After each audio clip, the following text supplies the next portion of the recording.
Welcome to the Mind Compass, 10-minute doses of mindset growth for stress management and anxiety relief. Whata?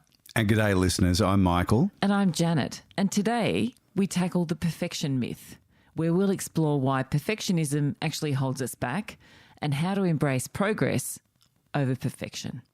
In today's episode, we'll uncover the myths and realities of perfectionism and leave you with actionable insights to take into your daily life. Here are the 3 things that you'll learn from this episode.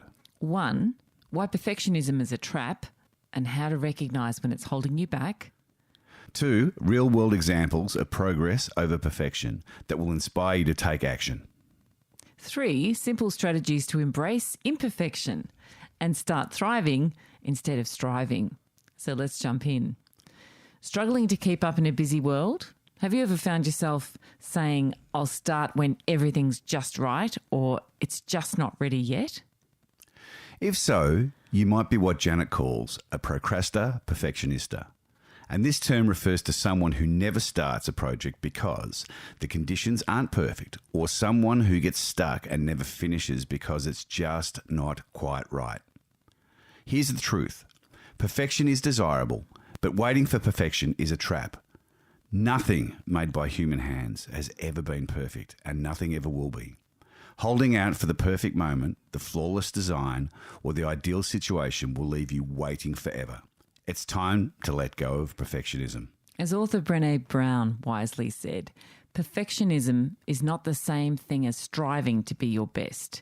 It's the belief that if you look perfect, act perfect, and do everything perfectly, you can avoid the pain of blame, judgment, and shame. Perfectionism doesn't protect you. It actually paralyzes you. One of my favourite phrases when someone asks how I'm doing is, I'm next door to perfect. And I actually truly mean it. There's so much in my life to be grateful for, but there's always room for improvement. That's the beauty of progress. It allows us to move forward even when things aren't perfect. Let me give you some examples on how to bring this idea home. Think back to your very first TV set. Was it perfect? Of course not. Mitch's growing up was a grainy black and white TV, and if you didn't have a good antenna, well, the picture was all over the shop. We actually didn't have a TV for a while, so... And then along came colour TVs, and wow, that was lifetime changing. One of my favourite lines in the original Back to the Future movie is where Marty McFly goes back to 1955 and is taken in by his mum's parents. They roll out the TV to watch Jackie Gleason, and Marty comments that he has 3 TVs at home, where the comment comes back from one of the kids, no one has 3 TVs, but I digress. And over the years, TVs have improved dramatically with better features, screens and technology. And the same goes for cars, because you can imagine your first car most certainly didn't have all the bells and whistles of the current vehicle. And remember the first iPhone? Well, it was groundbreaking, but it was far from flawless, full of bugs and limitations. And if Apple had waited until everything was perfect, well, we wouldn't have seen that revolutionary product. Today, even after years of updates, the iPhone still isn't perfect. No, that's why there's version 790 or whatever up to. They just keep versioning up. Thinking about J.K. Rowling's story, Harry Potter was rejected by 12 publishers before it became a global phenomenon. If she'd waited for the perfect pitch or given up after rejection, we'd never have the magic of Hogwarts or Quidditch. Here's another example. Take YouTube. The first video ever uploaded, me at the zoo, wasn't slick or professionally produced, yet it launched a platform that now hosts billions of videos and creators. Imagine if YouTube's founders had waited until everything was perfect. They might have missed their chance entirely. Thomas Edison once said, I've not failed, I've just found 10,000 ways that don't work. Imagine if Edison had waited for perfection instead of persistently taking action.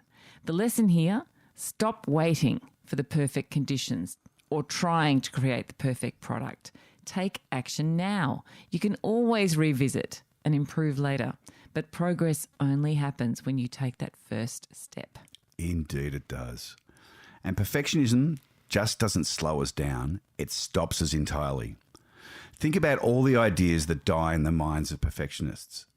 Everything around us, every product, innovation, or piece of art or music began as a thought. But thoughts alone aren't enough.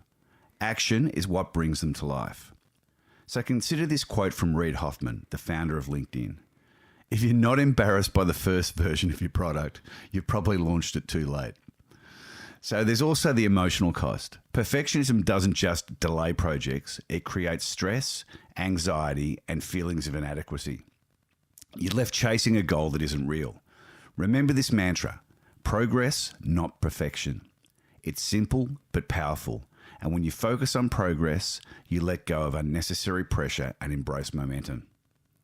Let me share an interesting observation from my decades of recruitment experience, one that perfectly illustrates the perfectionism trap in action. When a job advertisement is posted, there's a striking difference between how men and women typically approach the application process. Now, studies have shown, and my own personal experience have shown, that women often analyse the job criteria in detail. And if they find that they don't meet even one or two of the qualifications, they then may decide that they aren't perfect for the role and they don't apply. On the other hand, men tend to have a cavalier approach to this, and they approach it differently. They might scan the criteria and think, what the hell? I have most of the skills and experience. They can train me on the rest. And so they then apply. The result is that men end up with opportunities they're willing to grow into, while many perfectly capable women miss out because they've held themselves back to an impossibly high standard of perfection. This ties back to the myth we've been discussing. Perfectionism can stop you from even starting. In this case, it's the starting point of an exciting career journey. The truth is, no one ever ticks all the boxes. Employees are more interested in your willingness to learn, your adaptability, and your attitude, which will be your ability to grow into the role. This lesson extends far beyond recruitment. Whether it's applying for a job, starting a project, pursuing a dream, you don't need to have all the answers or meet all the criteria. As the saying goes, don't wait for the perfect moment. Take the moment and make it perfect. So the next time you catch yourself holding yourself back because you don't feel perfectly qualified already, remember, good enough is a great place to start. Take that leap. You might just surprise yourself with what you're capable of. So how can you break free from this perfection trap? Well, here are some strategies. Firstly, adopt a growth mindset. Remind yourself that every step, even imperfect, is a step towards growth. Mistakes aren't failures, they're just learning opportunities. Set deadlines and stick to them. One of the easiest way to beat perfectionism is to give yourself a clear deadline. As a start, work towards done and good, just not perfect. Number 3 is focus on the essentials. Ask yourself, what's the one thing that must happen to move forward? Often perfectionism arises when we try and do everything at once. Finally, get some feedback early and often. Instead of waiting to unveil your perfect project, share it early. Feedback is your greatest ally in improvement. As Voltaire once said, perfect is the enemy of good. Let good be enough and move forward with confidence. So let me leave you with one more perspective. Imagine you're climbing a mountain, and if you wait for the perfect day, the perfect weather, the perfect pack, and the perfect conditions, you may never, ever begin. But if you just start climbing, even with a few clouds or an imperfect plan, you will eventually reach the summit. The journey itself is where the growth happens. And as Anne Lamott said, perfectionism is the voice of the oppressor. Don't let it silence your dreams or stifle your progress. We encourage you to let go of the perfection myth. Life isn't about getting everything right. It's about showing up, learning and growing. As Jim Rohn once said, you cannot change the winds, but you can set the sail. Thanks for joining today's episode of The Mind Compass. It's been a privilege to have you with us. Remember to subscribe if you haven't already for some more mindset shifting episodes designed to help you thrive in every area of your life. If today's discussion resonated with you, why not share it with a friend or a loved one who could use a dose of inspiration? Together, we can help more people break free from the perfection myth and embrace the power of progress. Stay tuned for the next episode where we'll continue exploring practical tools and transformative insights to help you grow personally and professionally. Until next time, take care of yourself. You're worth it. Sending you love and blessings.